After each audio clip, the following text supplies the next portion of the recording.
Hey, Michael! Quoi? Tu trouves pas que le titre, il fait pas de sens? Comment ça? The Naked Gun. Le gun tout nu. T'as-tu déjà vu ça, toi, un gun qui porte des vêtements? What?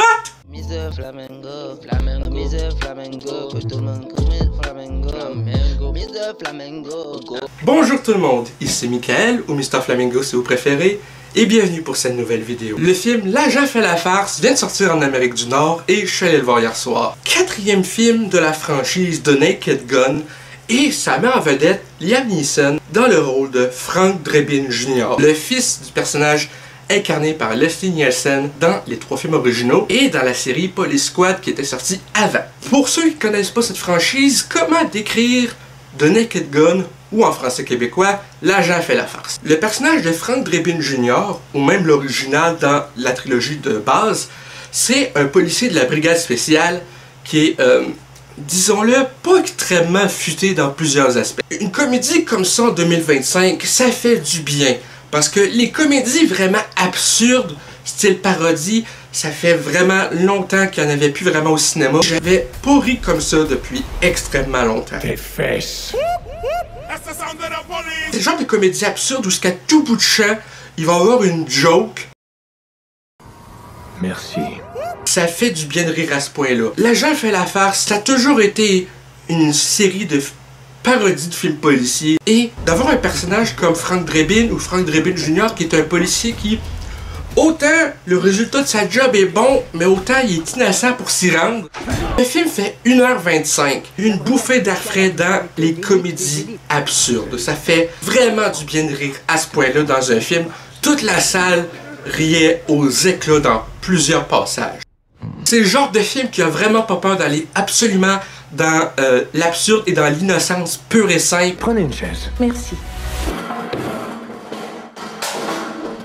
Tout est là pour rendre fiers les fans de la licence ou même les fans de comédie en général qui sont pas familiers avec l'original. Que ce soit de ramener l'idée de, dans une scène où c'est clairement un mannequin qui mange la marde du cou, mais que lorsque ça revient en gros plan, c'est un acteur. C'est vraiment similaire à l'original par rapport à le méchant qui avait pris Sylvia Presley dans les estrades d'un stadium. Tu vois de dos le méchant puis avec une poupée qui représente la fille qui crie à l'aide. C'est le genre de truc comme ça. Je pense que pour tous les fans de Liam Neeson, je pense que vous devriez voir ce film-là parce que même si c'est une comédie vraiment absurde, Liam Neeson, son jeu d'acteur est pas mal le même et c'est tant mieux. Parce que autant Leslie Nielsen a justement commencé sa carrière comique avec Airplane, où y a-t-il un pilote dans l'avion. Avant c'était un acteur dramatique. Pareil pour Liam Neeson. Ce qui marche avec Frank Drebin et Frank Drebin Jr., c'est le fait que cet acteur-là, il joue sérieusement toutes les situations et ça rend les imbécilités qu'il dit ou ce qu'il fait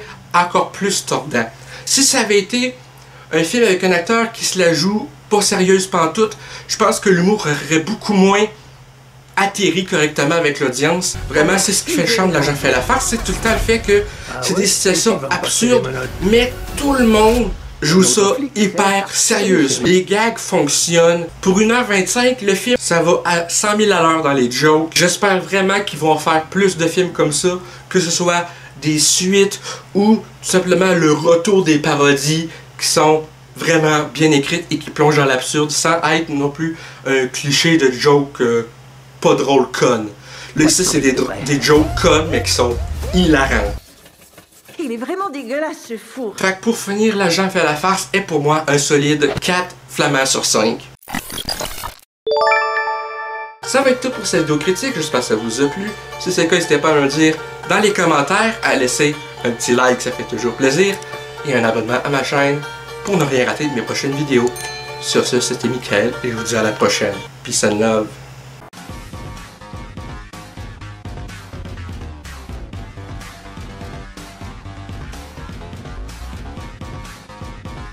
Hey le grand, c'est quoi que t'attends pour t'abonner, sacrément?